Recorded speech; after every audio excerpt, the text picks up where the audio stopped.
ਹੁਣ ਗੱਲ ਕਰਦੇ ਹਾਂ ਸ਼੍ਰੋਮਣੀ ਅਕਾਲੀ ਦਲ ਦੇ ਸੀਨੀਅਰ ਮੀਤ ਪ੍ਰਧਾਨ ਡਾਕਟਰ ਦਲਜੀਤ ਸਿੰਘ ਚੀਮਾ ਦੇ ਬਾਰੇ, ਜੋ ਰੂਪਨਗਰ ਦੇ ਗੁਰਦੁਆਰਾ ਭੱਠਾ ਸਾਹਿਬ ਪਹੁੰਚੇ। ਚੀਮਾ ਨੇ ਅਰਵਿੰਦ ਕੇਜਰੀਵਾਲ ਤੇ 300 ਯੂਨਿਟ ਮਾਫ ਬਿਜਲੀ ਦੇ ਦਿੱਤੇ ਜਾਣ ਵਾਲੇ ਬਿਆਨ ਦੇ ਉੱਤੇ ਆਪਣੇ ਵੱਲੋਂ ਨਿਸ਼ਾਨਾ ਸਾਧਿਆ ਅਤੇ ਉਹਨਾਂ ਨੇ ਅਰਵਿੰਦ ਕੇਜਰੀਵਾਲ ਨੂੰ ਘੇਰਦਿਆਂ ਹੋਇਆ ਕਾਫੀ ਨਿਸ਼ਾਨੇ ਸਾਧੇ। ਸਿਰਫ ਇੰਨਾ ਹੀ ਨਹੀਂ, ਪੰਜਾਬ ਦੇ ਮੁੱਖ ਮੰਤਰੀ ਕੈਪਟਨ ਅਮਰਿੰਦਰ ਸਿੰਘ ਦੇ ਉੱਤੇ ਵੀ ਉਹਨਾਂ ਨੇ ਨਿਸ਼ਾਨੇ ਬਿੰਨਦੇ ਹੋਏ ਕਾਫੀ ਕੁਝ ਕਿਹਾ। ਆਖਿਰ ਕੀ ਇਹ ਪੂਰਾ ਮਾਮਲਾ, ਆਓ ਤੁਹਾਨੂੰ ਦਿਖਾਉਂਦੇ ਹਾਂ। ਕੇਜਰੀਵਾਲ ਨੇ ਪਿਛਲੀ ਵਾਰੀ ਇਲੈਕਸ਼ਨ ਦੇ ਵਿੱਚ ਨਸ਼ਿਆਂ ਦਾ ਬਹੁਤ ਵੱਡਾ ਮੁੱਦਾ ਬਣਾਇਆ ਸੀ। ਉਸ ਤੋਂ ਬਾਅਦ ਜਦੋਂ ਇਲੈਕਸ਼ਨ ਨਿਕਲ ਗਈ, ਸਰਦਾਰ ਬਿਕਰਮ ਸਿੰਘ ਮਜੀਠੀਆ ਨੇ ਕੇਜਰੀਵਾਲ ਸਾਹਿਬ ਦੇ ਖਿਲਾਫ ਕੇਸ ਦਰਜ ਕੀਤਾ। ਲਿਖਤੀ ਮਾਫੀਨਾਮਾ ਕੇਜਰੀਵਾਲ ਸਾਹਿਬ ਦਾ ਤੁਹਾਨੂੰ ਮੈਂ ਹੁਣ ਕਾਪੀ ਦੇ ਦੇਣਾ। ਉਹ ਲਿਖਤੀ ਮਾਫੀਨਾਮਾ ਜਿਹੜਾ ਹੈਗਾ ਅਦਾਲਤ ਦੇ ਵਿੱਚ, ਜਿਹਦੇ ਤੇ ਮੈਜਿਸਟ੍ਰੇਟ ਸਾਹਿਬ ਦੇ ਦਸਤਖਤ ਵੀ ਹੈ, ਉਹ ਕੇਜਰੀਵਾਲ ਸਾਹਿਬ ਨੇ ਲਿਖ ਕੇ ਦੇ ਦਿੱਤਾ ਕਿ ਮੈਂ ਮਾਫੀ ਮੰਗਦਾ, ਮੇਰੇ ਕੋਲ ਜਿਹੜੀ ਗਲਤ ਐਲੀਗੇਸ਼ਨ ਲਾਈਆਂ ਗਈਆਂ ਤੇ ਇਸ ਕਰਕੇ ਮੇਰੇ ਕੋਲ ਇਹਦਾ ਕੋਈ ਸਬੂਤ ਨਹੀਂ ਹੈ। ਮੈਂ ਤੁਹਾਡੇ ਕੋਲੋਂ, ਤੁਹਾਡੇ ਪਰਿਵਾਰ ਕੋਲੋਂ, ਤੁਹਾਡੇ ਸਾਥੀਆਂ ਕੋਲੋਂ, ਸਾਰਿਆਂ ਕੋਲੋਂ ਮਾਫੀ ਮੰਗਦਾ। ਹੁਣ ਬੇਨਤੀ ਹੈ ਕਿ ਗੁੰਮਰਾਹ ਜਦੋਂ ਕਰਨਾ ਹੁੰਦਾ ਤੁਸੀਂ ਇਸ ਲੈਵਲ ਤੱਕ ਕਰ ਲੈਂਦੇ, ਜਿਹੜੀ ਤੁਸੀਂ ਅੱਜ ਕਹਿ ਰਹੇ ਹੋ ਉਹਦੇ ਤੇ ਕਿਵੇਂ ਇਤਬਾਰ ਕੀਤਾ ਜਾਵੇ? ਬੜੀ ਸਪਸ਼ਟ ਗੱਲ ਹੈ। ਹੁਣ ਬਹੁਤ ਦਮਗਜੇ ਸਾਰੀਆਂ ਪਾਰਟੀਆਂ ਮੰਨ ਗਈਆਂ। ਮੈਂ ਬੇਨਤੀ ਕਰਦਾ ਕਿ ਪਿਛਲਾ ਇਤਿਹਾਸ ਦੇਖੋ, ਜੋ ਕੁਝ ਸਰਦਾਰ ਪ੍ਰਕਾਸ਼ ਸਿੰਘ ਬਾਦਲ ਨੇ ਕਿਹਾ ਸੀ, ਅਗਰ ਉਹ ਪੂਰਾ ਨਹੀਂ ਹੋਇਆ ਤਾਂ ਅਸੀਂ ਉਹਦੇ ਵਾਸਤੇ ਜਵਾਬ ਦੇ। ਇਸ ਕਰਕੇ ਇਹ ਤਾਂ ਨਵਾਂ ਕੰਮ ਚੱਲ ਗਿਆ ਕਿ ਬਾਅਦ 'ਚ ਦੇਖੀ ਜਾਊਗੀ। ਭਾਵੇਂ ਜਿਹੜੀ ਹੈ ਗੁਰੂ ਗ੍ਰੰਥ ਸਾਹਿਬ ਦੀ ਕਸਮ ਖਾਣੀ ਪਵੇ, ਭਾਵੇਂ ਗੁਟਕਾ ਸਾਹਿਬ ਦੀ ਖਾਣੀ ਪਵੇ, ਭਾਵੇਂ ਤਖਤਾਂ ਦੀ ਖਾਣੀ ਪਵੇ। ਆ ਕੇਜਰੀਵਾਲ ਤਾਂ ਬੱਚਿਆਂ ਦੀਆਂ ਕਸਮਾਂ ਖਾ ਕੇ ਮੁੱਕਰ ਗਿਆ ਸੀ।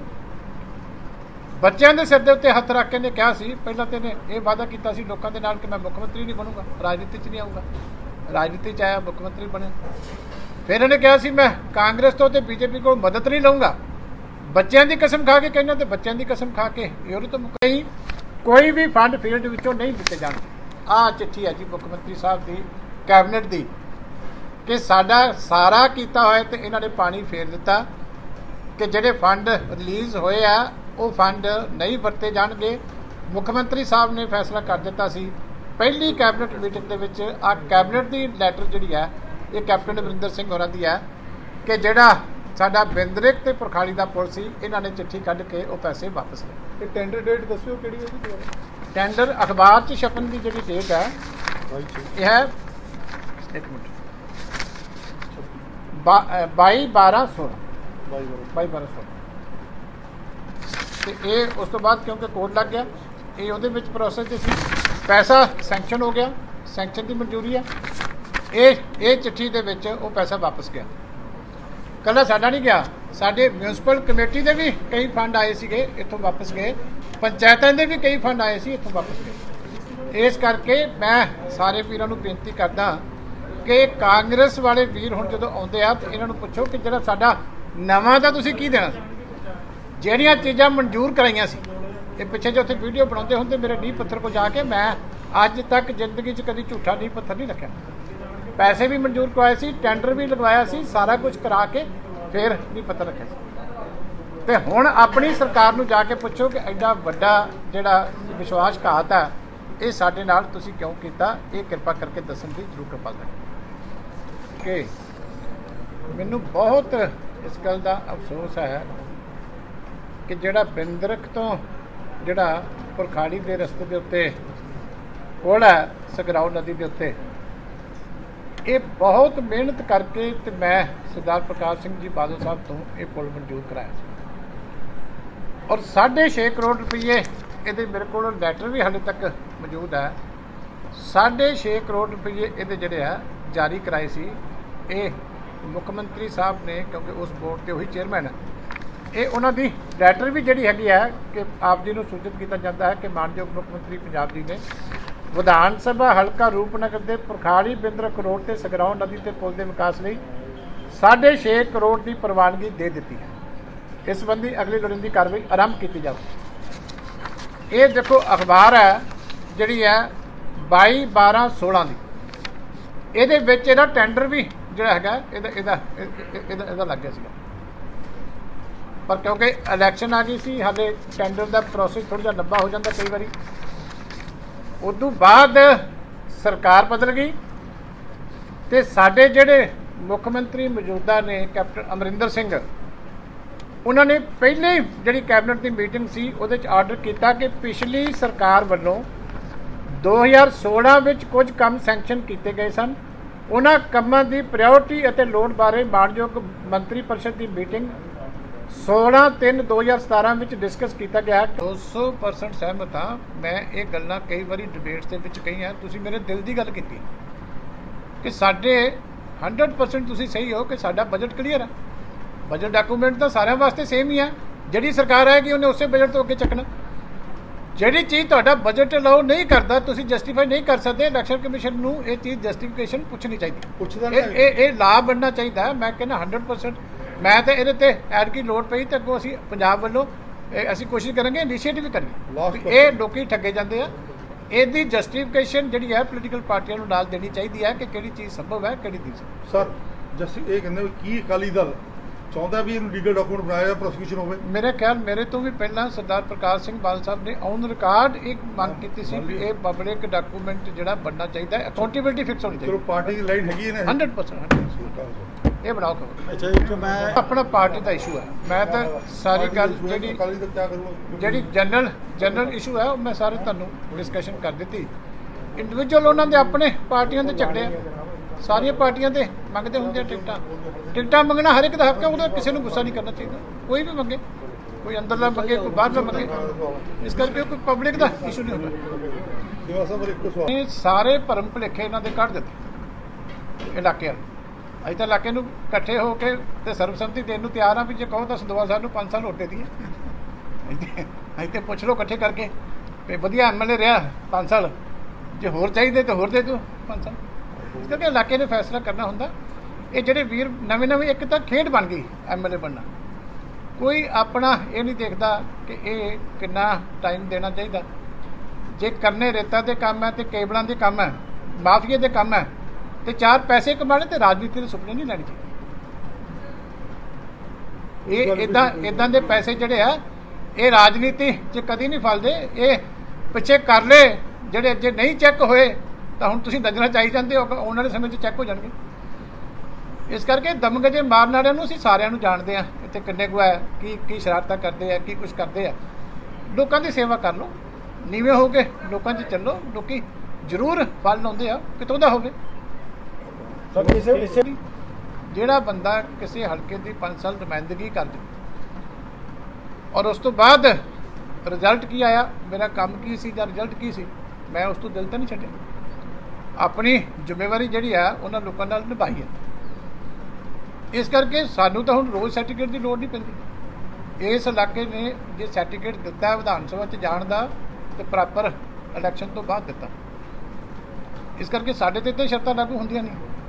ਜਦੋਂ 5 ਸਾਲ ਕਿਸੇ ਇਲਾਕੇ ਦੀ ਤੁਸੀਂ ਨੁਮਾਇੰਦਗੀ ਕਰ ਲੈਂਦੇ ਹੋ ਔਰ ਉਸ ਤੋਂ ਬਾਅਦ ਆਪਣੀਆਂ ਜ਼ਿੰਮੇਵਾਰੀਆਂ ਜਿਹੜੀਆਂ ਤੁਹਾਡੀਆਂ ਬਣਦੀਆਂ ਆਪੋਜੀਸ਼ਨ ਦੇ ਵਿੱਚ ਤੁਸੀਂ ਦਿਨ ਰਾਤ ਲੋਕਾਂ ਨਾਲ ਨਿਭਾਉਂਦੇ ਹੋ, ਤਾਂ ਸਾਨੂੰ ਇਹਨਾਂ ਲੋਕਾਂ ਤੋਂ ਹਾਸਾ ਇਹ ਗੱਲ ਦਾ ਹੁੰਦਾ ਕਈਆਂ ਦੇ ਆਪਣੇ ਪਿੰਡ ਹਲਕਿਓਂ ਬਾਹਰ ਤੁਰੇ ਫਿਰਦੇ ਆ।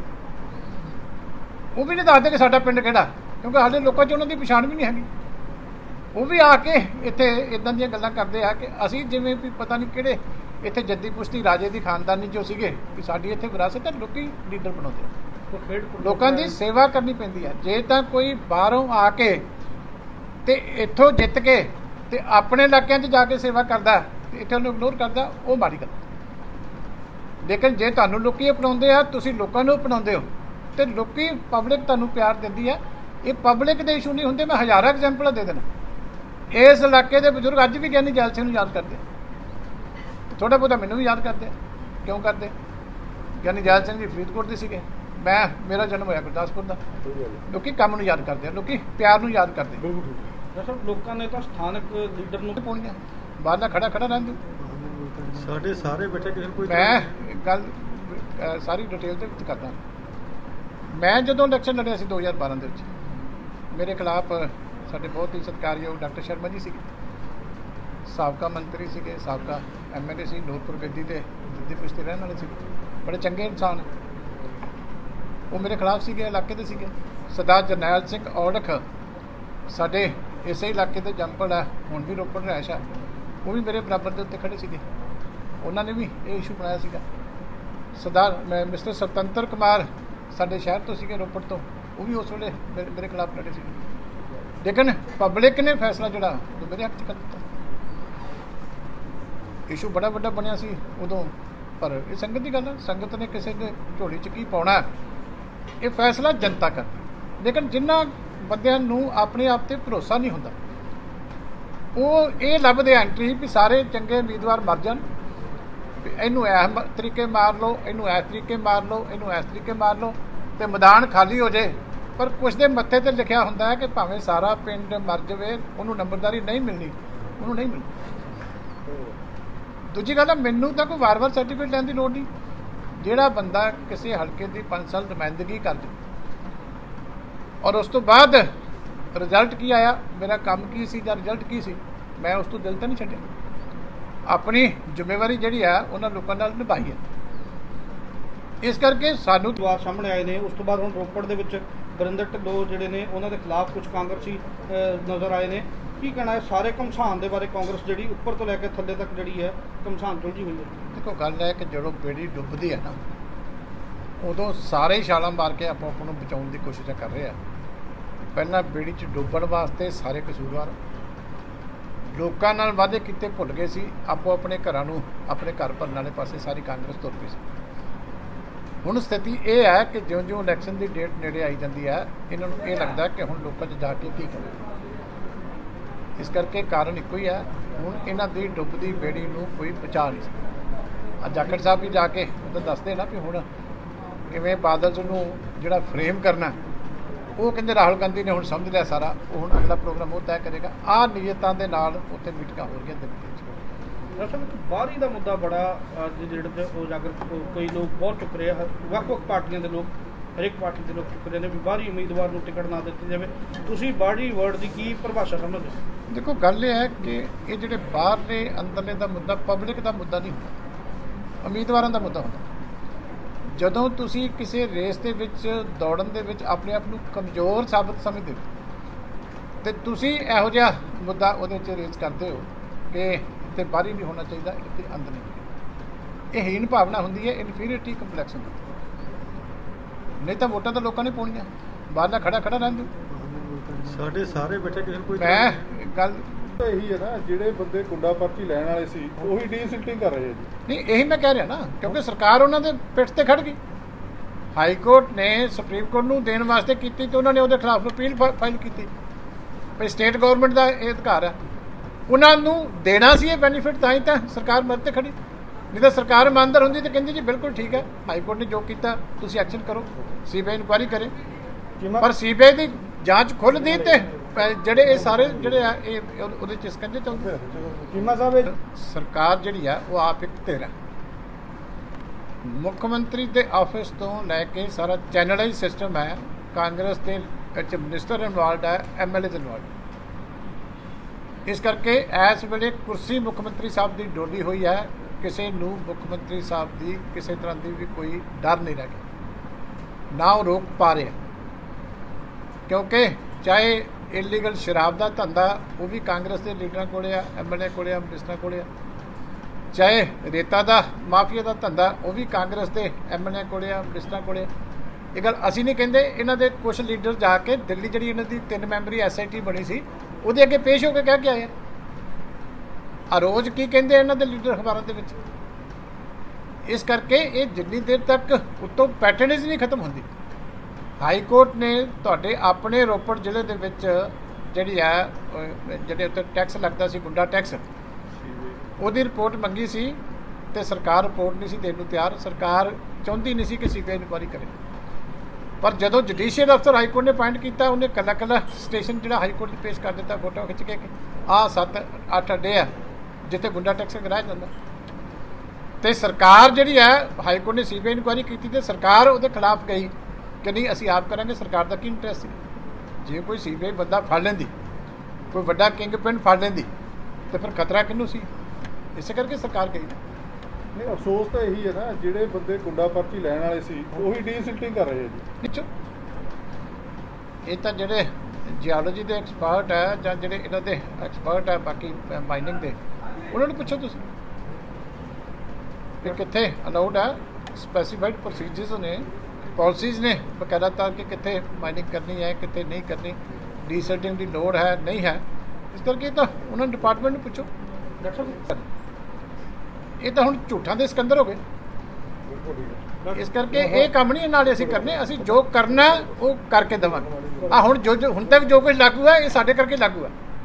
ਡਾਕਟਰ ਸਾਹਿਬ, ਇੱਕ ਮਾਈਨਿੰਗ ਨੂੰ ਲੈ ਕੇ ਅੱਜ ਬਿਆਸ ਦਰਿਆ ਤੇ ਅਕਾਲੀ ਦਲ ਦੇ ਪ੍ਰਧਾਨ ਨੇ ਛਾਪਾ ਮਾਰਿਆ, ਬਹੁਤ ਵੱਡੀ ਪੱਧਰ ਤੇ ਹੋ ਰਹੀ ਸੀ। ਇਹ ਮਾਈਨਿੰਗ ਰੋਪੜ 'ਚ ਵੀ ਲਗਾਤਾਰ ਚੱਲ ਰਹੀ, ਡੀਸਿਲਟਿੰਗ ਦੇ ਨਾਂ ਤੇ ਚੱਲ ਰਹੀ ਹੈ। 5-6 ਮਹੀਨੇ ਤੋਂ ਡੀਸਿਲਟਿੰਗ। ਗੱਲ ਇਹ ਹੈ ਕਿ ਪਹਿਲਾਂ ਤਾਂ ਗੱਲ ਹੈ ਇਹਨਾਂ ਦੋਨਾਂ ਪਾਰਟੀਆਂ ਨੂੰ ਮੈਂ ਪੁੱਛਣਾ ਚਾਹੁੰਦਾ ਕਿ ਪੰਜਾਬ ਨੂੰ ਬਿਜਲੀ ਦੇ ਵਿੱਚ ਸਰਪਲਸ ਕੀਤਾ ਕਿੰਨੇ? ਸ਼੍ਰੋਮਣੀ ਅਕਾਲੀ ਦਲ ਨੇ। ਇਹ ਤਾਂ ਕਹਿੰਦੇ ਸੀ ਵੀ ਉਦੋਂ ਵੀ ਅਸੀਂ ਅਨਾਉਂਸ ਕੀਤਾ ਸੀ ਸਰਪਲਸ ਕਰਾਂਗੇ, ਤੇ ਹੋ ਹੀ ਨਹੀਂ ਸਕਦਾ। ਸਰਪਲਸ ਕਰਕੇ ਦਿਖਾਇਆ। ਸਾਰਾ ਪੰਜਾਬ ਦਾ ਟਰਾਂਸਮਿਸ਼ਨ ਦਾ ਸਿਸਟਮ ਓਵਰਹਾਲ ਕੀਤਾ, ਸਾਰੇ ਗ੍ਰਿਡ ਓਵਰਹਾਲ ਕੀਤੇ, ਸਾਰੇ ਟਰਾਂਸਫਾਰਮਰ ਰਿਪਲੇਸ ਕੀਤੇ। ਕਿੰਨਾ ਵੱਡਾ ਕੰਮ ਸੀ। 11 ਕਰੋੜ ਦੀ ਇਨਵੈਸਟਮੈਂਟ ਪੰਜਾਬ ਦੇ ਵਿੱਚ ਬੋਰਡ ਦੀ ਅਨਬੰਡਲਿੰਗ ਕੀਤੀ ਸ਼੍ਰੋਮਣੀ ਅਕਾਲੀ ਦਲ ਨੇ ਕੀਤੀ ਬੜੇ ਆਰਾਮ ਦੇ ਨਾਲ। ਇਸ ਕਰਕੇ ਜਿਹੜੀ ਪਾਰਟੀ ਇੰਨਾ ਕੁਝ ਕਰ ਸਕਦੀ ਹੈ, ਇਹਨਾਂ ਕੋਲ ਤਾਂ ਸਿਸਟਮ ਹੀ ਨਹੀਂ ਮੈਨੇਜ ਹੋ ਰਿਹਾ। ਹੁਣ ਕਿੰਨੇ ਕੱਟ ਲੱਗਦੇ ਆ ਬਿਜਲੀ ਦੇ। 8 ਘੰਟੇ ਕਿਸਾਨਾਂ ਨੂੰ ਦੇਖੋ ਕਿੰਨੇ ਧਰਨੇ ਲਾਉਣੇ ਪੈ ਰਹੇ ਆ ਤੇ ਕੀ ਕੁਝ ਕਰਨਾ ਪੈ ਰਿਹਾ। ਘਰਾਂ ਦੇ ਵਿੱਚ ਕਿੰਨੇ ਲੰਮੇ ਕੱਟ ਕਰਨੇ ਪੈ ਰਹੇ। ਜੇ ਅਸੀਂ ਸਿਸਟਮ ਬਣਾ ਕੇ ਗਏ ਸੀ, ਅਸੀਂ ਸਿਸਟਮ ਚਲਾ ਕੇ ਵੀ ਦਿਖਾਇਆ। 1 ਮਿੰਟ ਕਿਤੇ ਬਿਜਲੀ ਨਹੀਂ ਸੀ ਜਾਂਦੀ ਸਾਡੇ ਟਾਈਮ ਦੇ ਉੱਤੇ। ਇਹ ਮਿਸਮੈਨੇਜਮੈਂਟ ਹੈ ਕਿ ਨਾ ਮੁੱਖ ਮੰਤਰੀ ਦਫ਼ਤਰ 'ਚ ਬੈਠੇ, ਨਾ ਕੋਈ ਮੰਤਰੀ ਦਫ਼ਤਰ 'ਚ ਬੈਠੇ, ਨਾ ਕੋਈ ਅਫਸਰ ਦਫ਼ਤਰ ਦੇ ਵਿੱਚ ਬੈਠੇ, ਨਾ ਕੋਈ ਲੋਕਾਂ ਦੀ ਫੀਡਬੈਕ ਲਵੇ, ਨਾ ਕੋਈ ਟਾਈਮਲੀ ਮੀਟਿੰਗ ਕਰੇ। ਕਿ ਹੁਣ ਜਿਹੜੀ ਹੈ ਪਹਿਲਾਂ ਜਿਹੜੀ ਹੈਗੀ ਹੈ ਕਿ ਜਿਹੜੀ ਹੈ ਅੱਗੋਂ ਪੈਡੀ ਆਉਣ ਵਾਲੀ ਹੈ, ਉਹਦੇ ਵਾਸਤੇ ਤਿਆਰੀ ਕਰਨੀ ਹੈ।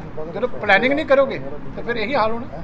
2022 ਦੀਆਂ ਚੋਣਾਂ ਨੂੰ ਲੈ ਕੇ ਚੋਣ ਮੈਨੀਫੈਸਟੋ 'ਚ ਅਕਾਲੀ ਦਲ ਜਿਹੜਾ ਇਸ ਮੁੱਦੇ ਨੂੰ ਬਿਜਲੀ ਨੂੰ ਲੈ ਕੇ ਕੁਝ ਲੋਕਾਂ ਵਾਸਤੇ ਰਾਹਤ ਲੈ ਕੇ ਆਊਗਾ? ਨਹੀਂ, ਦੇਖੋ ਜੋ ਅਸੀਂ ਲੈ ਕੇ ਆਵਾਂਗੇ ਉਹ ਪਾਰਟੀ ਬਕਾਇਦਾ ਤੌਰ ਤੇ ਫੈਸਲਾ ਕਰੇਗੀ। ਉਹ ਚੀਜ਼ਾਂ ਕਵਾਂਗੇ ਜੋ ਹੋਣਗੀਆਂ। ਆ ਜਿਹੜੇ ਕੇਜਰੀਵਾਲ ਵਾਲੇ ਕੰਮ ਨਹੀਂ ਅਸੀਂ ਕਰਨੇ। ਇਹ ਤਾਂ ਹੁਣ ਝੂਠਾਂ ਦੇ ਸਿਕੰਦਰ ਹੋ ਗਏ। ਇਸ ਕਰਕੇ ਇਹ ਕੰਮ ਨਹੀਂ ਨਾਲ ਅਸੀਂ ਕਰਨੇ। ਅਸੀਂ ਜੋ ਕਰਨਾ ਉਹ ਜਿਹੜੀ ਹੈਗੀ ਹੈ ਇਹਨਾਂ ਵਾਲੇ ਕੰਮ ਨਹੀਂ ਕਰਦੇ। 1997 ਦੇ ਵਿੱਚ ਸਾਡੀ ਇਲੈਕਸ਼ਨ ਦੇਸ਼ ਦੇ ਵਿੱਚ ਪਹਿਲੀ ਸਾਡੀ ਪਾਰਟੀ ਸੀ ਜਿਹਨੇ ਇਹ ਅਨਾਉਂਸ ਕੀਤਾ ਸੀ ਕਿ ਸ਼੍ਰੋਮਣੀ ਅਕਾਲੀ ਦਲ ਦੀ ਸਰਕਾਰ ਆਏਗੀ ਤੇ ਸਾਰੇ ਟਿਊਬਲਾਂ ਦੇ ਬਿੱਲ ਫ੍ਰੀ ਕਰਾਂਗੇ। 1997 ਤੋਂ ਲੈ ਕੇ 3 ਸਰਕਾਰਾਂ ਹੋ ਗਈਆਂ। ਇੱਕ 2002 'ਚ ਕੈਪਟਨ ਸਾਹਿਬ ਦੀ ਆਈ ਸੀ, ਉਹਨਾਂ ਨੇ 4 ਸਾਲ ਲਾਤੇ ਸੀ, ਫਿਰ ਲੋਕਾਂ ਦਾ ਦਬਾਅ ਪਿਆ ਤੇ ਵਾਪਸ ਕਰ ਦਿੱਤਾ। ਹੁਣ ਐਤਕੀ ਇਸੇ ਕਰਕੇ ਲਾਉਣਾ ਚਾਹੁੰਦੇ ਸੀ, ਫਿਰ ਲਾ ਨਹੀਂ ਸਕੇ ਪ੍ਰੈਸ਼ਰ ਕਰਕੇ। ਪਰ ਉਹ ਸਾਡਾ ਕਿਹਾ ਸੀ 200 ਯੂਨਿਟ ਘਰਾਂ ਦੇ ਜਿਹੜੇ ਮਾਫ ਕੀਤੇ ਆ ਕੇਜਰੀਵਾਲ ਸਾਹਿਬ ਤਾਂ ਹੁਣ ਆਏ ਆ। ਇਹ 1997 'ਚ ਸ਼੍ਰੋਮਣੀ ਅਕਾਲੀ ਦਲ ਦੀ ਸਰਕਾਰ ਨੇ ਜਿਹੜੇ ਬੈਕਵਰਡ ਕਲਾਸਿਸ ਦੇ ਐਸਸੀ ਭਰਾਵਾਂ ਦੇ ਇਕਨੋਮਿਕਲੀ ਬੈਕਵਰਡ ਕਲਾਸਿਸ ਦੇ ਸਾਰਿਆਂ ਦੇ ਉਦੋਂ ਦੇ ਕੀਤੇ ਹੋਏ ਮਾਫ। ਔਰ ਪੰਜਾਬ ਦੀ ਸਾਡੀ ਜਿਹੜੀ ਸਬਸਿਡੀ ਹੈ ਉਹ 10,000 ਕਰੋੜ ਦੀ ਹੈ ਸਾਲ ਦੀ, ਕਿਉਂਕਿ ਟਿਊਬਲਾਂ ਦੀ ਸਬਸਿਡੀ ਜਿਹੜੀ ਹੈ ਉਹ ਹੀ ਜਿਹੜੀ ਹੈਗੀ ਹੈ 6700 ਕਰੋੜ ਦੇ ਉੱਤੇ ਟਿਊਬਲਾਂ ਦੀ ਸਬਸਿਡੀ ਹੈ 16 ਲੱਖ ਦੀ। ਜਿਹੜੀ ਸਾਡੀ ਸਰਕਾਰ ਨੂੰ ਕ੍ਰੈਡਿਟ ਹੈ ਦੇਸ਼ ਦੇ ਵਿੱਚ, ਉਦੋਂ ਵਿਰੋਧ ਹੋਇਆ ਸੀ ਇਸ ਗੱਲ ਦਾ ਕਿ ਕਿਸਾਨਾਂ ਨੂੰ ਤੁਸੀਂ ਫ੍ਰੀ ਬਿਜਲੀ ਦੇ ਰਹੇ ਹੋ। ਪਰ ਅਸੀਂ ਕਿਹਾ ਸੀ ਕਿ ਜੋ ਕਿਸਾਨੀ ਦੀ ਹਾਲਤ ਹੈ ਇਸ ਵੇਲੇ, ਜੇ ਉਹਦੀ ਮਦਦ ਨਾ ਕੀਤੀ ਗਈ ਤੇ ਕਿਸਾਨ ਹੋਰ ਥੱਲੇ ਚਲਾ ਜਾਏਗਾ। ਅੱਜ ਸਾਡੇ ਸਾਹਮਣੇ ਆ ਕਿ 90,000 ਕਰੋੜ ਦਾ ਕਿਸਾਨੀ ਸਿਰ ਕਰਜ਼ਾ ਇਹ ਸਹੂਲਤਾਂ ਦੇਣ ਦੇ ਬਾਵਜੂਦ। ਜਿਵੇਂ ਪੇ ਕਮਿਸ਼ਨ ਵੀ ਕਰਤਾ, ਇਹ ਵੀ ਆਈਡੀਆ ਉਹਨਾਂ ਦਾ ਹੀ ਸੀ ਨਾ ਵੀ ਪੇ ਕਮਿਸ਼ਨ 2017 'ਚ ਲਾਗੂ ਕਰਨਾ ਸੀ ਤੇ ਕੀਤਾ ਆ ਕੇ 2021 ਦੇ ਵਿੱਚ ਤੇ ਸਿਰ ਪਾਤਾ ਅਗਲੀ ਸਰਕਾਰ ਤੇ। ਇਹ ਵੀ ਆਈਡੀਆ ਕਾਂਗਰਸ ਦਾ ਸੀ। ਜਿਵੇਂ ਇਹ ਆਈਡੀਆ ਕਰਨਾ ਸੀ, ਜਿਵੇਂ ਪੈਨਸ਼ਨ ਕਰਤੀ ਕਿ ਪਹਿਲਾਂ ਇਸ ਮਹੀਨੇ ਦਿਆਂਗੇ, 4 ਸਾਲ ਕੱਢ ਦਿੱਤੇ, ਫਿਰ ਜੁਲਾਈ 'ਚ ਦਿਆਂਗੇ, ਫਿਰ ਅਗਸਤ ਦਿਆਂਗੇ, ਹੌਲੀ ਹੌਲੀ ਉਹ ਵੀ ਅਗਲੀ ਸਰਕਾਰ ਤੇ ਪੈ ਜਾਣੀ। ਇਹ ਵੀ ਆਈਡੀਆ ਕਾਂਗਰਸ ਦਾ ਸੀ। ਕਾਂਗਰਸ ਦੇ ਆਈਡੀਆ ਤੇ ਕਮਾਲ ਦੇ ਆ। ਪੰਜਾਬ ਜਿਹੜੀ ਸਜ਼ਾ ਭੁਗਤ ਰਿਹਾ ਕਾਂਗਰਸ ਦੇ ਆਈਡੀਆ ਤੇ ਭੁਗਤ ਰਿਹਾ। ਇਹ ਵੀ ਆਈਡੀਆ ਸੀ ਕਿ ਗੁਰੂ ਗ੍ਰੰਥ ਸਾਹਿਬ ਦਾ ਗੁਟਕਾ ਸਾਹਿਬ ਹੱਥ ਫੜ ਕੇ ਸਹੁੰ ਖਾ ਲਓ। ਇਹ ਵੀ ਆਈਡੀਆ ਸੀ ਨਾ। 4-5 ਮੰਤਰੀ ਵੀ ਦੁਆਲੇ ਖੜੇ ਸੀ, ਕਾਂਗਰਸ ਦੇ ਲੀਡਰ ਖੜੇ ਸੀ। ਜਿਵੇਂ ਸਾਹਿਬ ਜਿਹੜਾ ਫਾਇਦਾ ਕੀ ਦਿੱਤਾ? ਬੇਅਦਬੀਆਂ ਦੇ ਉੱਤੇ ਸਿਆਸਤ ਕੀਤੀ, ਕਾਂਗਰਸ ਨੇ ਵੀ ਕੀਤੀ, ਇਹਨਾਂ ਨੇ ਵੀ ਕੀਤੀ। ਔਰ ਜਿਸ ਅਫਸਰ ਦੇ ਖਿਲਾਫ 99 ਸਫ਼ਿਆਂ ਦੀ ਸਾਜ਼ਿਸ਼ ਰਚਨ ਦਾ ਦੋਸ਼ ਲੱਗਿਆ ਕਿ ਇਹ ਕਨਸਪੀਰੇਸੀ ਕੀਤੀ ਇਹਨੇ ਸਾਰੀ ਜਾਂਚ ਦੇ ਵਿੱਚ, ਕਿ ਸ਼੍ਰੋਮਣੀ ਅਕਾਲੀ ਦਲ ਨੂੰ ਟਾਰਗੇਟ ਕਰਕੇ ਤੇ ਲਗਾਤਾਰ ਇਹ ਜਾਲਸਾਜ਼ੀ ਕਰਦਾ ਰਿਹਾ, ਗਲਤ ਸਟੇਟਮੈਂਟਾਂ ਲਿਖਦਾ ਰਿਹਾ, ਸਰਕਾਰ ਦੇ ਨਾਲ ਗੱਠਜੋੜ ਕਰਦਾ ਰਿਹਾ, ਪੋਲੀਟੀਕਲ ਪਾਰਟੀਆਂ ਦੇ ਨਾਲ ਗੱਠਜੋੜ ਕਰਦਾ ਰਿਹਾ। ਉਸ ਬੰਦੇ ਨੂੰ ਜਦੋਂ ਅਸਤੀਫਾ ਦੇਣਾ ਪਿਆ ਆਪਣੇ ਇਹਨਾਂ ਬਲੰਡਰਸ ਕਰਕੇ, ਇਹਨਾਂ ਜਿਹੜੇ ਸਾਰੇ ਗਲਤ ਕੰਮਾਂ ਕਰਕੇ, ਕਿ ਮੈਂ ਡਿਸਮਿਸ ਨਾ ਹੋ ਜਾ ਬਾਅਦ 'ਚ ਨੌਕਰੀ ਤੋਂ, ਉਸ ਬੰਦੇ ਨੂੰ ਸ਼ਰਨ ਕਿਹਨੇ ਦਿੱਤੀ? ਕੇਜਰੀਵਾਲ। ਪਹਿਲਾਂ ਬਚਾਅ ਕੀਤਾ ਕੈਪਟਨ ਅਮਰਿੰਦਰ ਸਿੰਘ ਨੇ। ਤੇ ਜਿਹੜੇ ਲੋਕੀ ਗੁਰੂ ਗ੍ਰੰਥ ਸਾਹਿਬ ਦੇ ਉੱਤੇ ਜਿਹੜੀਆਂ ਵੱਡੀਆਂ ਸਾਜ਼ਿਸ਼ਾਂ ਰਚ ਸਕਦੇ, ਸਾਨੂੰ ਤਾਂ ਉਹਦਾ ਪਤਾ ਕਿ ਪਿਛਲੇ ਸਾਲਾਂ ਤੋਂ ਹੀ ਜਦੋਂ ਪਿਛਲੀ ਇਲੈਕਸ਼ਨ ਸੀ ਉਦੋਂ ਵੀ ਕੁੰਵਰ ਵਿਜੇ ਪ੍ਰਤਾਪ ਇਹਨਾਂ ਦੇ ਨਾਲ ਸੀਗਾ। ਤੇ ਤੁਸੀਂ ਪੰਜਾਬ 'ਚ ਇਸ ਕਰਕੇ ਆਏ ਸੀ ਗੁਰੂ ਗ੍ਰੰਥ ਸਾਹਿਬ ਦੇ ਮੁੱਦੇ ਦੇ ਉੱਤੇ ਆਹ ਘਟੀਆ ਗੰਦ ਪਾਉਣਾ ਸੀ ਤੁਸੀਂ। ਇਹਨਾਂ ਦੇ ਇਤਬਾਰ ਕਰ ਲਈਏ। ਜਿਹੜੇ ਕਮੈਂਟ ਕਰਨ ਵਾਲੇ ਮੈਂ ਉਹਨਾਂ ਨੂੰ ਪੁੱਛਦਾ ਹਾਂ ਵੀ ਇਹਨਾਂ ਦੇ ਕਮੈਂਟ ਕਰ ਲਈਏ। ਜਦੋਂ ਕੁੰਵਰ ਵਿਜੇ ਪ੍ਰਤਾਪ ਸੱਜੇ ਹੱਥੀ ਬੈਠਾ ਸੀ ਨਾ, ਆ ਸੜਕਾਂ ਦੇ ਫੋਟੋ ਕੁੰਵਰ ਵਿਜੇ ਪ੍ਰਤਾਪ ਦੀਆਂ ਲੱਗੀਆਂ ਨਾ, ਤੇ ਸਾਜ਼ਿਸ਼ ਦਾ ਦੋਸ਼ੀ ਕੌਣ? ਸਾਰੀ ਇਨਵੈਸਟੀਗੇਸ਼ਨ ਦੇ ਵਿੱਚ ਸਾਜ਼ਿਸ਼ੀ ਤਰੀਕੇ ਦੇ ਨਾਲ ਕੰਮ ਖਰਾਬ ਕਰਨ ਦਾ ਦੋਸ਼ੀ ਕੌਣ ਹੈ? ਕੁੰਵਰ ਵਿਜੇ ਪ੍ਰਤਾਪ। ਮੈਂ ਨਹੀਂ ਕਹਿੰਦਾ, ਅਦਾਲਤ ਕਹਿੰਦੀ ਹੈ। ਚੀਮਾ ਸਾਹਿਬ ਇਹ ਵਾਅਦਾ ਕੀਤਾ ਸੀ ਲੋਕਾਂ ਦੇ ਨਾਲ ਕਿ ਮੈਂ ਮੁੱਖ ਮੰਤਰੀ ਨਹੀਂ ਬਣੂੰਗਾ, ਰਾਜਨੀਤੀ 'ਚ ਨਹੀਂ ਆਊਗਾ। ਰਾਜਨੀਤੀ 'ਚ ਆਇਆ, ਮੁੱਖ ਮੰਤਰੀ ਬਣਿਆ। ਫਿਰ ਇਹਨੇ ਕਿਹਾ ਸੀ ਮੈਂ ਕਾਂਗਰਸ ਤੋਂ ਤੇ ਬੀਜੇਪੀ ਕੋਲ ਮਦਦ ਨਹੀਂ ਲਊਂਗਾ। ਬੱਚਿਆਂ ਦੀ ਕਸਮ ਖਾ ਕੇ ਕਹਿੰਦਾ, ਤੇ ਬੱਚਿਆਂ ਦੀ ਕਸਮ ਖਾ ਕੇ ਇਹ ਉਹਦੇ ਤੋਂ ਮੁੱਕਰ ਗਿਆ ਸੀ। ਭਗਵੰਤ ਮਾਨ ਨੇ ਆਪਣੀ ਮਾਂ ਦੀ ਕਸਮ ਖਾਧੀ ਸੀ ਇਲੈਕਸ਼ਨ ਦੇ ਵਿੱਚ ਕਿ ਮੈਂ ਸ਼ਰਾਬ ਨਹੀਂ ਪੀਵਾਂਗਾ, ਤੇ ਉਹ ਕਸਮ ਪੂਰੀ ਹੋ ਗਈ। ਜਦੋਂ ਇਹਨਾਂ ਲੋਕਾਂ ਦੀਆਂ ਕਸਮਾਂ ਦੇ ਉੱਤੇ ਹੀ ਤੁਸੀਂ ਵਿਸ਼ਵਾਸ ਨਹੀਂ ਕਰ ਸਕਦੇ, ਤੇ ਫਿਰ ਇਹਨਾਂ ਦੀ ਬਾਕੀ ਗੱਲਾਂ ਤੇ ਕਿੱਥੋਂ ਵਿਸ਼ਵਾਸ ਕਰ ਲਓ? ਉਹ ਕੱਲ ਜਿਹੜਾ ਝੂਠ ਬੋਲਣਾ ਚਾਹੁੰਦਾ ਸੀ 300 ਯੂਨਿਟ ਦਾ, ਉਹਨੂੰ ਇਹ ਨਹੀਂ ਸੀ ਪਤਾ ਕਿ ਪੰਜਾਬ ਦੇ ਵਿੱਚ 200 ਯੂਨਿਟ ਸਰਦਾਰ ਪ੍ਰਕਾਸ਼ ਸਿੰਘ ਬਾਦਲ ਸਾਹਿਬ ਦੇ ਟਾਈਮ ਤੋਂ SC BC ਗਰੀਬ ਵਰਗ, ਇਕਨੋਮਿਕਲੀ ਜਿਹੜੇ ਬੈਕਵਰਡ ਕਲਾਸਿਸ ਸਾਰਿਆਂ ਵਾਸਤੇ ਪਹਿਲੇ ਮਾਫ। ਫਿਰ ਉਹਨੇ ਵਧਾ ਕੇ ਕੋਸ਼ਿਸ਼ ਕੀਤੀ ਕਿ ਮੈਂ ਕਹਾਂ ਕਿ 300 ਜਿਹੜੀ ਹੈ, ਪਹਿਲਾਂ ਤਾਂ ਬੋਰਡ ਲਾਏ ਬਿਜਲੀ ਫ੍ਰੀ, ਫਿਰ ਪ੍ਰੈਸ ਕਾਨਫਰੰਸ ਨਿਕਲਿਆ ਕਿ 300। ਫਿਰ ਜਦੋਂ ਕੁਐਸਚਨ ਪੁੱਛਿਆ ਗਿਆ ਕਿ ਜੇ 301 ਹੋ ਗਏ, ਕਿਉਂਕਿ ਦਿੱਲੀ ਦੇ ਵਿੱਚ ਜੇ 201 ਹੋ ਜਾਣ ਤੇ ਉਸ ਤੋਂ ਬਾਅਦ ਸਾਰਾ ਬਿੱਲ ਭਰਨਾ ਪੈਂਦਾ। ਜਦੋਂ 301 ਦਾ ਕੁਐਸਚਨ ਪੁੱਛਿਆ ਗਿਆ ਤੇ ਉਹਨੇ ਕਿਹਾ ਕਿ ਨਹੀਂ, ਫਿਰ ਦੇਣਾ ਪਊ। ਤੇ ਮੈਂ ਪੁੱਛਣਾ, ਜਿਹੜੇ ਬਾਅਦ 'ਚ ਸਪਸ਼ਟੀਕਰਨ ਦੇਈ ਜਾਂਦੇ, ਕੇਜਰੀਵਾਲ ਨੇ ਕਿਉਂ ਨਹੀਂ ਸਪਸ਼ਟੀਕਰਨ ਦਿੱਤਾ? ਆਪ ਆਪਣਾ ਪ੍ਰੈਸ ਰਿਲੀਜ਼ ਜਾਰੀ ਕਰਕੇ, ਕਿਉਂਕਿ ਬਾਅਦ 'ਚ ਕੇਜਰੀਵਾਲ ਕਹੇਗਾ ਮੈਂ ਤਾਂ ਉੱਥੇ ਸਪਸ਼ਟ ਕਰ ਦਿੱਤਾ ਸੀ। ਇਸ ਕਰਕੇ ਅੱਗੇ ਦਾ ਬਿਲਕੁਲ ਪਾਰਟੀਆਂ ਨੂੰ ਹੁਣ ਬਹੁਤ ਲੋਕੀ ਝੂਠ ਮਾਰਨ ਵਾਸਤੇ ਬੈਠੇ ਆ, ਵੱਡੇ ਵੱਡੇ ਦਾਅਵੇ ਕਰਨ ਵਾਸਤੇ ਬੈਠੇ ਆ। ਲੇਕਿਨ ਪਾਰਟੀਆਂ ਦਾ ਟਰੈਕ ਰਿਕਾਰਡ ਜਨਤਾ ਨੂੰ ਦੇਖਣਾ ਚਾਹੀਦਾ ਕਿ ਜਿਹਨੇ ਪਿੱਛੇ ਕਿਹਾ ਸੀ, ਜਿਹਨੇ ਕੀਤਾ ਉਹਦੇ ਨਾਲ ਖੜੋ। ਇਹਨਾਂ ਜਿਹੜੇ ਝੂਠ ਲਾਰੇ ਲਾਉਣ ਵਾਲੇ ਲੋਕਾਂ ਦੇ ਨਾਲ ਨਾ ਖੜੋ। ਕਾਂਗਰਸੀ ਮੰਤਰੀ ਦੇ ਵਿੱਚ ਆ ਕੇ 300 ਯੂਨਿਟ ਬਿਜਲੀ ਮੁਫਤ ਦੇਣ ਦਾ ਐਲਾਨ ਕਰਦੇ ਨੇ। ਉਸ ਤੋਂ ਬਾਅਦ ਯੂਨਿਟਾਂ ਨੂੰ ਲੈ ਕੇ ਵਿਵਾਦ ਖੜਾ ਹੁੰਦਾ ਵੀ ਯੂਨਿਟ ਜੇਕਰ 2 ਵੱਧਦੇ, ਜੇ 1 ਵੱਧਦਾ ਤਾਂ ਉਹ ਪੈਸੇ ਜਿਹੜੇ ਸਾਰੇ ਚਾਰਜ ਕੀਤੇ ਜਾਣਗੇ। ਕੀ ਕਹਿਣਾ ਤੁਹਾਡਾ ਇਸ ਭੰਬਲ ਭੂਸੇ ਦੇ ਬਾਰੇ? ਦੇਖੋ, ਮੈਂ ਪੰਜਾਬ ਦੀ ਜਨਤਾ ਨੂੰ ਅਪੀਲ ਕਰਦਾ ਕਿ ਪਹਿਲਾਂ ਜਿਹੜੀ ਆ ਉਹ ਪੋਲੀਟੀਕਲ ਪਾਰਟੀਆਂ ਜਿਹੜੀ ਰਾਜ ਭਾਗ ਦੇ ਵਿੱਚ ਆ ਔਰ ਜਿਹੜੀ ਆਪੋਜੀਸ਼ਨ ਦੇ ਵਿੱਚ ਆ, ਪਹਿਲਾਂ ਇਹਨਾਂ ਨੂੰ ਇਹ ਚਾਹੀਦਾ ਹੈ ਕਿ ਲੋਕਾਂ ਦੀ ਕਚਹਿਰੀ ਦੇ ਵਿੱਚ ਇਹ ਦੱਸਣ ਕਿ ਸਾਡੀ ਕਾਰਗੁਜ਼ਾਰੀ 4.5 ਸਾਲਾਂ ਦੇ ਵਿੱਚ ਕੀ ਰਹੀ ਹੈ। ਇਹ ਗਲਤ ਟ੍ਰੈਂਡ ਬਣ ਗਿਆ ਕਿ ਪਿੱਛੇ ਜੋ ਕੁਝ ਕੀਤਾ ਉਹ ਭੁੱਲ ਜਾਓ, ਤੇ ਆਉਣ ਵਾਲੀ ਜਿਹੜੀ ਹੈਗੀ ਆ ਤੁਹਾਨੂੰ ਸਬਜ਼ ਬਾਗ ਉਹ ਸਾਡੇ ਕੋਲ ਸੁਣ। ਕੱਲ੍ਹ ਨੂੰ ਕੀ ਹੋਣਾ ਇਹ ਪਹਿਲਾਂ ਇਹ ਡਿਪੈਂਡ ਕਰਦਾ ਕਿ ਹੁਣ ਕੀ ਹੋਇਆ। ਪਿਛਲੀ ਵਾਰੀ ਕੈਪਟਨ ਅਮਰਿੰਦਰ ਸਿੰਘ ਹੋਰਾਂ ਨੇ ਗੁਟਕਾ ਸਾਹਿਬ ਹੱਥਾਂ 'ਚ ਫੜ ਕੇ ਤੇ ਸਹੁੰ ਖਾ ਕੇ ਦਮਦਮਾ ਸਾਹਿਬ ਵਾਲੇ ਪਾਸੇ ਕਿੱਡੇ ਵੱਡੇ ਵਾਅਦੇ ਕੀਤੇ ਸੀ। ਹੁਣ ਉਹਨਾਂ ਦੀ ਕਾਂਗਰਸ ਪਾਰਟੀ, ਮੈਂ ਨਹੀਂ ਕਹਿੰਦਾ, ਉਹਨਾਂ ਦੀ ਕਾਂਗਰਸ ਦੀ ਆਪਣੀ ਲੀਡਰਸ਼ਿਪ ਸੰਤੁਸ਼ਟ ਨਹੀਂ ਹੋਈ। ਉਹਨਾਂ ਨੇ 18 ਪੁਆਇੰਟ ਲਿਖ ਕੇ ਤੇ ਵਾਪਸ ਉਹਨਾਂ ਨੂੰ ਭੇਜ ਦਿੱਤਾ ਕਿ ਸਾਰੇ MLA ਕਹਿ ਰਹੇ ਆ ਤੁਹਾਡੀ ਕਾਰਗੁਜ਼ਾਰੀ 0 ਹੈ, ਤੇ ਇਹ ਕੰਮ ਜਿਹੜੇ ਆ ਇਮੀਡੀਏਟਲੀ 18 ਕਰੋ। ਹੁਣ ਕੀ ਵੈਲਿਊ ਰਹਿ ਗਈ ਜੀ ਅਨਾਉਂਸਮੈਂਟ ਦੀ?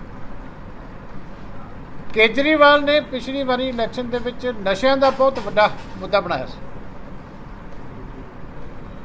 ਉਸ ਤੋਂ ਬਾਅਦ ਜਦੋਂ ਇਲੈਕਸ਼ਨ ਨਿਕਲ ਗਈ, ਸਰਦਾਰ ਬਿਕਰਮ बिल्कुल सर, ज्योतिषिक विद्या एक ਐਸਟ੍ਰੋਲੋਜਰ ਰੋਹਿਤ ਜੋਸ਼ੀ ਦਾ ਸਾਰੀ ਦੁਨੀਆ ਨੂੰ ਖੁੱਲਾ ਚੈਲੰਜ। ਕੀ ਤੁਸੀਂ ਜ਼ਿੰਦਗੀ ਦੇ ਕਿਸੇ ਵੀ ਸਮੱਸਿਆ ਤੋਂ ਪਰੇਸ਼ਾਨ ਹੋ? ਕੀ ਤੁਹਾਡੇ ਵਿਆਹ 'ਚ ਹੋ ਰਹੀ ਹੈ ਦੇਰੀ? ਕੀ ਤੁਸੀਂ ਸੰਤਾਨ ਸੁੱਖ ਤੋਂ ਵਾਂਝੇ ਹੋ? ਕੀ ਤੁਹਾਨੂੰ ਮਨਚਾਹਾ ਪਿਆਰ ਨਹੀਂ ਮਿਲ ਰਿਹਾ? ਕੀ ਤੁਸੀਂ ਲਗਾਉਣਾ ਚਾਹੁੰਦੇ ਲਾਟਰੀ ਦਾ ਸਹੀ ਨੰਬਰ? ਕੀ ਤੁਹਾਨੂੰ ਨੌਕਰੀ ਨਹੀਂ ਮਿਲ ਰਹੀ? ਕੀ ਤੁਹਾਡਾ ਵੀਜ਼ਾ ਨਹੀਂ ਲੱਗ ਰਿਹਾ? ਕੀ ਤੁਸੀਂ ਵਿਦੇਸ਼ 'ਚ ਪੱਕਾ ਹੋਣਾ ਚਾਹੁੰਦੇ ਹੋ? ਧਨ ਦੀ ਕਮੀ, ਬਿਮਾਰੀ ਤੋਂ ਪਰੇਸ਼ਾਨੀ, ਘਰ ਬੈਠੇ ਬਿਠਾਏ ਹੀ ਕੀਤਾ ਜਾਵੇਗਾ ਤੁਹਾਡੀਆਂ ਸਮੱਸਿਆਵਾਂ ਦਾ ਸਮਾਧਾਨ। ਫੀਸ ਕਮ ਹੋਣ ਤੋਂ ਬਾਅਦ ਇਹਨਾਂ ਸਾਰੀਆਂ ਸਮੱਸਿਆਵਾਂ ਦੇ ਪੱਕੇ ਹੱਲ ਲਈ ਇੱਕ ਵਾਰ ਜ਼ਰੂਰ ਐਸਟ੍ਰੋਲੋਜਰ ਰੋਹਿਤ ਜੋਸ਼ੀ ਜੋ ਕਰਦੇ ਨੇ ਫ੍ਰੀ ਸੇਵਾ, ਫ੍ਰੀ ਸਮਾਧਾਨ। 99 968 26 004।